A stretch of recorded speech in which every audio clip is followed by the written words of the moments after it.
მოკლედ მარიამს ველოდებით მოვა და დავიწყებთ.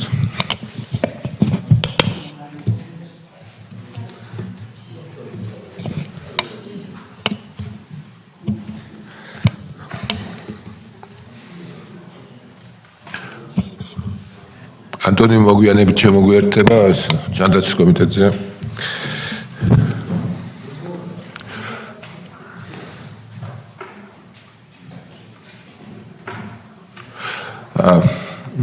მოგესალმებით კოლეგებო, მოწვეულო სტუმრებო.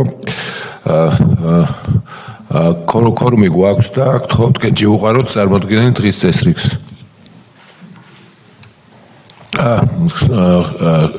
სტომას გახსნილად ვაცხადებ და პირველ საკითხს გავავტოვებთ, იმიტომ რომ ველოდებით მოხსენებელს და მინდა მეორე საკითხზე გადავიდეთ.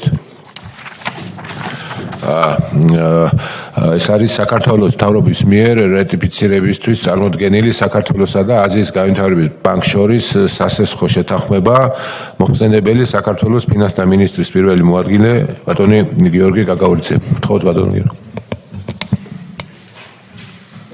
დიდი მადლობა, მოგესალმებით. წარმოგიდგენთ ინფორმაციას აზიის განვითარების ბანკთან გაფორმებულ ხელშეკრულებასთან დაკავშირებით, თანამედროვე უნარები უკეთესი დასაქმების სექტორის განვითარების პროგრამისათვის. ეს არის ქვეპროგრამა ნომერი 2.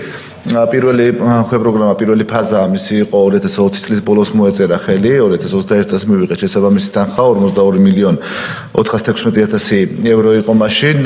ეს იყო პროფესიული განათლების ხელშეწყობა, თუმცა თანხა უკვე განხორციელებული რეფორმების შესაბამისად მიემართებოდა უშუალოდ ბიუჯეტში, ბიუჯეტის მხარდაჭერი კრედიტი იყო და როგორც პირველი ფაზა, ასევე მეორე ფაზაც სწორედ ბიუჯეტის მხარდაჭერი კრედიტია, რომელიც გათვალისწინებულია 2025 წლის ბიუჯეტში, თუმცა განსხვავება ამ შემთხვევაში არის ის, რომ პირველად ჩვენ საფინანსო ინსტიტუტებიდან სესხს ვიღებთ ეროვნულ ვალუტაში, ნაცვლად ევროსი, ჩვენ 68.198.000 ლარიანი ხელშეკრულება ახლა, რომელსაც ლარში მივიღებთ, შესაბამისად პირველი პრეცედენტი იქნება ამისი და ჩვენ უკვე მომავალში გავაგრძელებთ, რომ სხვა საფინანსო ინსტიტუტებთანაც შევძლოთ ეროვნულ ვალუტაში ბიუჯეტის მხარდაჭერი კრედიტების მიღება.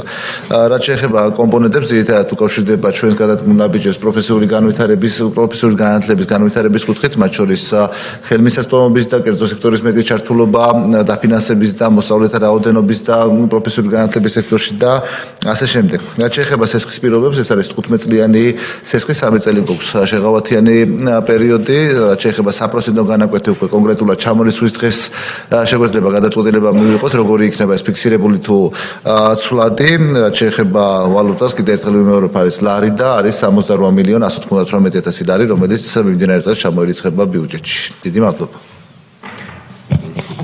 კითხვები ხარ გვაქვს? კარგით, უყაროთ კენჭი, ვინ არის მომხრე? დიდი მადლობა. მადლობთ. მინდა დაუბრუნდე პირველ საკითხს. საქართველოს მთავრობის მიერ საკანონმდებლო ინიციატივის წესით წარმოდგენილი საქართველოს კანონპროექტი იარაღის შესახებ საქართველოს კანონში ცვლილების შეტანის თაობაზე და მისგან გამომდინარე კანონპროექტები. მოხსენებელი საქართველოს შინაგან საქმეთა მინისტრის მოადგილე ბატონი ალექსანდრე დარახველიძე. გთხოვთ ბატონ ალექსანდრე.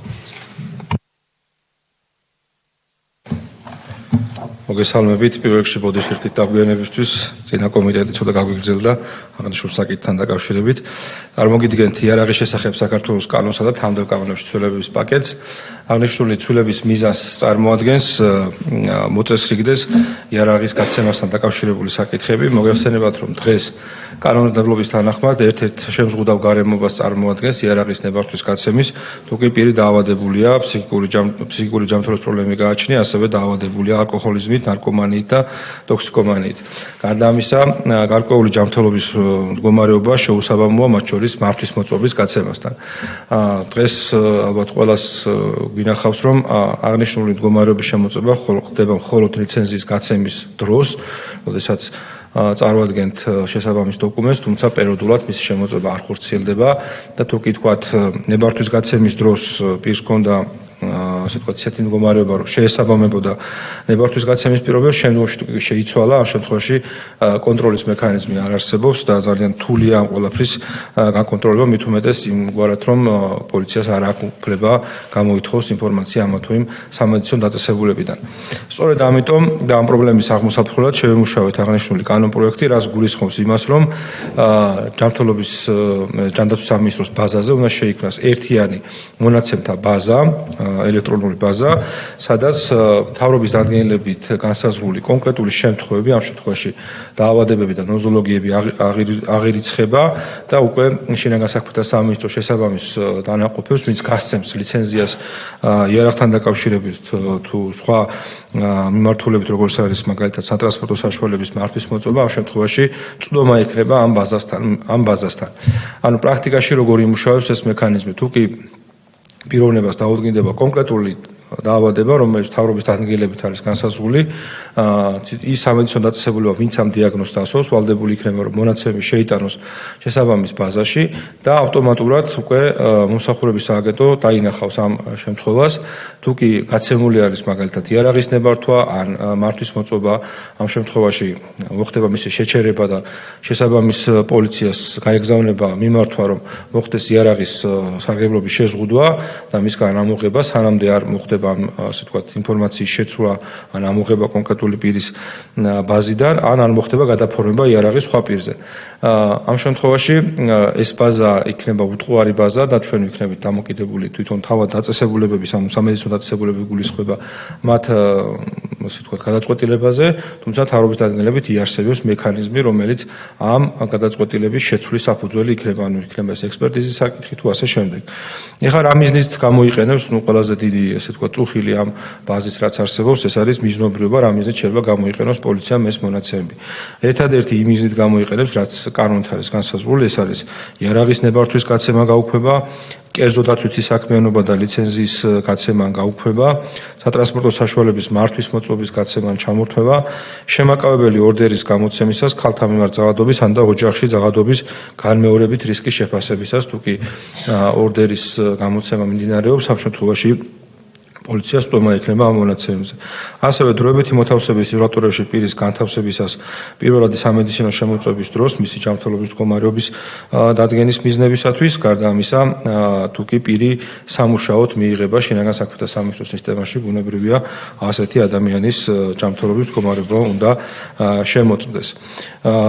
უფრო მეტი დეტალი, რაც დაკავშირებულია აღნიშნული მექანიზმის მუშაობასთან, როგორც არის ბაზის შექმნა, წარმოება, მასზე დაშვების საკითხები, ბაზიდან პიროვნების ამოღება, კონკრეტული დაავადებები, რომლის შემთხვევაშიც პირი მოხვდება ამ ბაზაში, განისაზღვრება უკვე მთავრობის დადგენილებით და ეს რა თქმა უნდა ღია დოკუმენტი იქნება და ნებისმიერ ადამიანს ექნება წვდომა ამ ინფორმაციაზე.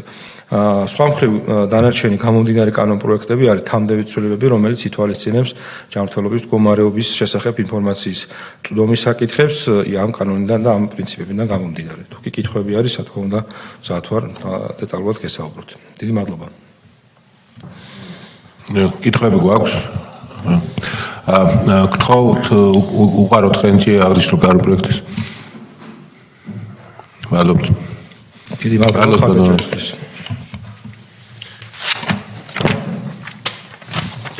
გადავიდეთ მესამე საკითხზე. მესამე საკითხი გვაქვს საქართველოს მოქალაქე გიორგი კვირკველიას მიერ წარმოდგენილი საკანონმდებლო წინადადება სამშენებლო საქმიანობის გაუმჯობესებისა და ბინების ფასების დარეგულირების შესახებ. უნდა აღვნიშნო, რომ აღნიშნული წინადადება ჩვენ კომიტეტში განვიხილეთ და არ მივიღეთ ვიაჩნია, რომ აღნიშნული საკანონმდებლო წინადადება მომზადებელია და ვიაჩნია, რომ აღნიშნულ კანონმდებლო წინადადებას ხარი არ უნდა დაუჭიროთ. ვინ არის მომხრე, რომ ხარი დაუჭიროთ? წინააღმდეგი ვინ არის?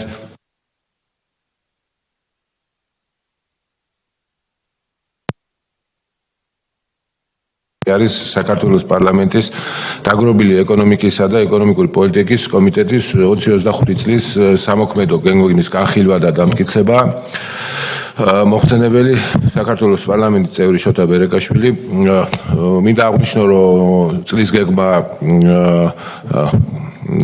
შედგენილი იქნა და კომიტეტის ფარგლებში გავიარეთ დეტალურად და გთხოვთ თუ რამე კითხვები გაქვთ დამატებით მზადვარ რომ გიპასუხოთ სხვა შემთხვევაში გთხოვთ უყაროთ კენჭი ვინ არის მომხრე აგრესიული გეგმის დამტკიცებ დიდი მადლობა კომიტეტის 2025 წლის გეგმა დამტკიცებულია და ყველას გისურვებთ რომ წარმატებით გავახორციელოთ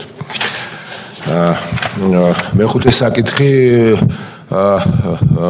მე ვთხოვ ბატონ ირაკლი მეზონს რომ მომწანდეს და მეხუთე საკითხი წარმოგვიდგინოს და მე მოგახსენებთ აღნიშნულს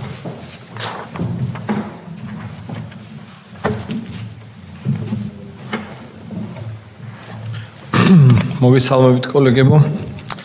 მეხუთე საკითხი ჩვენ გვაქვს კანონის პროექტი ენერგეტიკისა და წყალმომარაგების შესახებ საქართველოს კანონში ცვლილების შეტანის თაობაზე მოხსენებელია ბატონი შოთა ბერეკაშვილი. გთხოვთ ბატონო შოთა. პირველი მოსმენით წარმოგიდგენ საქართველოს კანონ პროექტს ენერგეტიკისა და წყალმომარაგების შესახებ საქართველოს კანონში ცვლილების შეტანის თაობაზე. მოგესალმებათ რომ ენგუხეზი აფხაზეთს უფასოდ აწვდის ელექტროენერგიას, რაც მისი გამომუშავების თითქმის ნახევარს წარმოადგენს. დღევანდელი მდგომარეობით ელექტროენერგიის წარმოების ტარიფის გაანგარიშებისას გაითვალისწინება ელექტროენერგიის მიერ გამომუშავებული და აფხაზეთში უსასყიდლოდ მიწოდებული ელექტროენერგიის რაოდენობა. რის შედეგადაც დადგენილი ტარიფი ვერ აკმაყოფილებს ელექტროსადგურის გამართული ფუნქციონირებისათვის საჭირო მინიმალურ სახსრების შემოდინებას. შესაბამისად წარმოდგენილი კანონპროექტის თანახმად სემეკი ელექტროენერგიის წარმოების ტარიფების გაანგარიშების დროს უფლებამოსილი იქნება არ გაითვალისწინოს ენგურჰესისა და ვარნილჰესების კასკადების მიერ წარმოებული და საქართველოს ოკუპირებულ ტერიტორიებზე მიწოდებული ელექტროენერგიის ოდენობა, რაც თავის მხრივ ხელშეუწყობს კომპანიის ფინანსურ გაძლიერებას და მასზე დაკისრებული ვალდებულებების შესრულებას. გთხოვთ მეგობრებო, ეს ძალიან მნიშვნელოვანი საკითხია, იმიტომ რომ ენგუჰესის ფინანსურ მდგრადობას ეხება და თუ რამე კითხვები გაქვთ, სადღაც გიპასუხოთ. კოლეგებო, თუ არის კითხვები ამ საკითხთან დაკავშირებით? თუ არ არის კითხვები, მაშინ დავაყენოთ კენჭის ხრაზე, ვინ არის მომხრე? მადლობა. საკითხი განხილულია და ამით კომიტეტიც ეს ხო ბოლო საკითხი და დავხუროთ მაშინ დღევანდელი კომიტეტის ხდომა. მადლობა.